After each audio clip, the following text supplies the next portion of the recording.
तो लगातार पल पल का अपडेट हम आप तक पहुंचा रहे हैं प्रयागराज से, महाकुंभ क्षेत्र से, जहां ग्राउंड पर हमारे तमाम सहयोगी जो हैं वो मौजूद हैं और अभी की क्या स्थिति है वो आप तक पहुंचाने का काम कर रहे हैं। देखिए, महाकुंभ में स्नान की वजह से वो जो भीड़ एक श्रद्धालुओं की पहुंच रही है, ये जो रेला आपको नजर आ रहा है, संगम के जो घाट हैं वहां पर आस्था की डुबकी लगाने के लिए लाखों की तादाद में श्रद्धालु पहुंचे हुए हैं। लेकिन यही श्रद्धालु, क्योंकि माघ पूर्णिमा के स्नान की तारीख जो है वो परसों 12 फरवरी को है और ऐसे में जो श्रद्धालु हैं उनकी संख्या लगातार प्रयागराज पहुंचने के लिए बढ़ती जा रही है और वही अब जाम के रूप में यहां महाकुंभ क्षेत्र में, प्रयागराज में लोगों को दिक्कत और परेशान कर रही है। अवधेश, जरा मुझे बताइए कि प्रशासन की तरफ से यहां पर माघ पूर्णिमा के स्नान को देखते हुए और जिस तरीके की जानकारी मोहम्मद मोइन दे रहे थे ना कि जो कल्पवास कर रहे हैं वो भी अब समाप्ति की ओर है, 12 फरवरी को वो भी समाप्त हो जाएगा, तो उनको लौटना है, उनके वाहनों को यहां पर भीतर आना होगा। उसके लिए प्रशासन क्या नए सिरे से कोई और व्यवस्था करता हुआ अब नजर आ रहा है यहां पर? बिल्कुल एक व्यवस्था तो की गई है, लेकिन सवाल यही है कि क्या वो व्यवस्था सफल हो पाएगी। ये प्रशासन की तरफ से अनुमति दी गई है कि रात को 8 बजे के बाद और सुबह 4 बजे तक जो कल्पवासियों के वाहन हैं वो मेला क्षेत्र में एंट्री कर पाएंगे ताकि उनके सामान की लोडिंग हो सके और वो जा सके।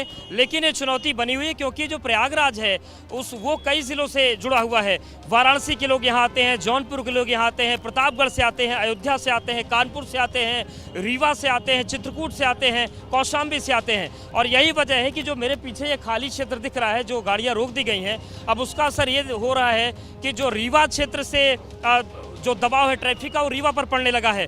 चाक घाट जो बॉर्डर है उत्तर प्रदेश का और मध्य प्रदेश का, यानी कि उत्तर इलाहाबाद और रीवा का, वहाँ पर भीषण जाम लग गया है। अगर हम बात करें चित्रकूट और प्रयागराज की तो शंकरगढ़ हो गया, शंकरगढ़ के बाद हो गया शिवराजपुर और करवी और भरतकूप, ये चित्रकूट के क्षेत्र हैं वो भीषण जाम को झेल रहे हैं।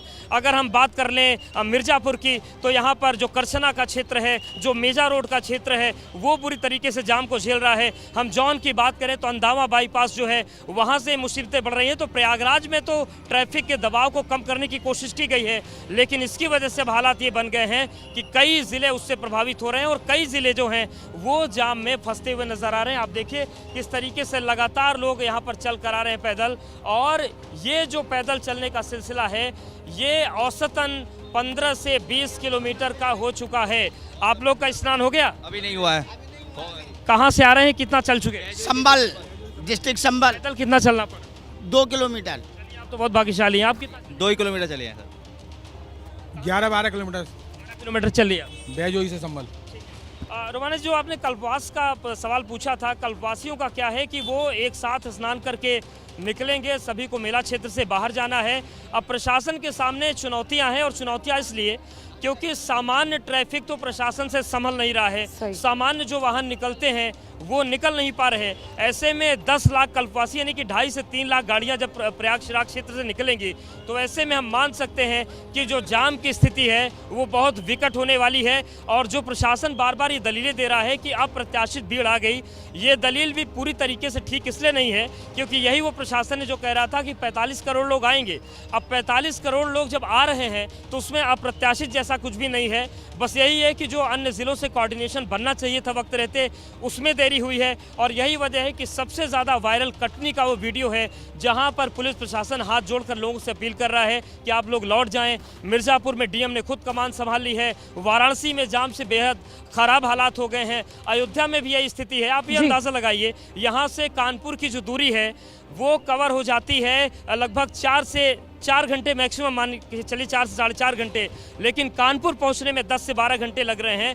तो व्यवस्थाएं जो हैं वो पूरी तरीके से ध्वस्त हैं और सवाल बड़ा है कि कल्पवासी जब निकलेंगे 2.5 से 3 लाख गाड़ियों को लेकर, उस वक्त क्या होगा, अंदाज़ा लगाना मुश्किल है।